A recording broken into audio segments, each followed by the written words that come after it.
സന്നിധാനത്ത് നിന്ന് ഒരു രാജവെമ്പാലയെ പിടികൂടി എന്ന വാർത്തയാണ്. ഭസ്മക്കുളത്തിന് സമീപത്ത് നിന്ന് രാവിലെയാണ് പാമ്പിനെ പിടികൂടിയത്. പാമ്പിനെ പമ്പയിൽ എത്തിച്ച് ഉൾവനത്തിൽ തുറന്നുവിട്ടു. രാഹുൽ സുരേഷ് വിശദാംശങ്ങളുമായുണ്ട്.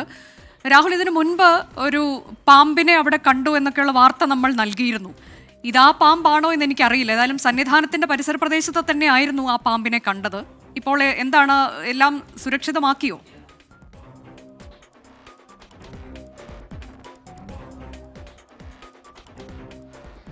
അനുജ, ക്രിസ്റ്റീന, പ്രവിത, സ്മിത, 4 പേർക്കും ഗുഡ് ഈവനിങ്. ശബരിമല സന്നിധാനത്ത് നിന്നും ആദ്യമായാണ് രാജവെമ്പാലയെ പിടികൂടുന്നത്.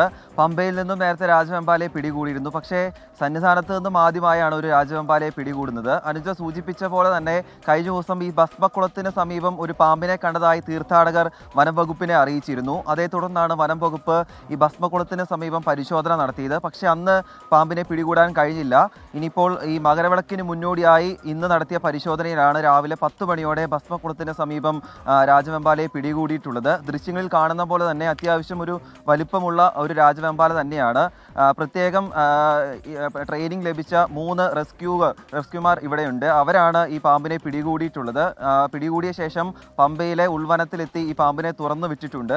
അത് സൂചിപ്പിച്ച പോലെ തന്നെ നവംബർ 15 മുതൽ ഈ കാലയളവിൽ 243 പാമ്പുകളെയാണ് സന്നിധാനത്ത് നിന്നും മരക്കൂട്ടത്തിൽ നിന്നുമായി പിടികൂടിയിട്ടുള്ളത്. അത് ചെറിയ പാമ്പുകളുണ്ട്, വലിയ പാമ്പുകളുണ്ട്. അങ്ങനെ പിടികൂടിയ പാമ്പുകളെ ഉൾവനത്തിൽ തുറന്നു വിടുകയാണ് ചെയ്യുന്നത്. എന്താണെങ്കിലും വനമേഖലയോട് ചേർന്ന പ്രദേശം കൂടി ആയതിനാൽ ഇടയ്ക്കിടയ്ക്ക് പാമ്പ് ഇറങ്ങുന്നത് ഉണ്ടാകുന്നുണ്ട്.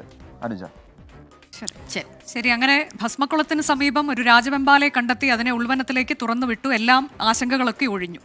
അതെ, നല്ലൊരു കാര്യമാണ്.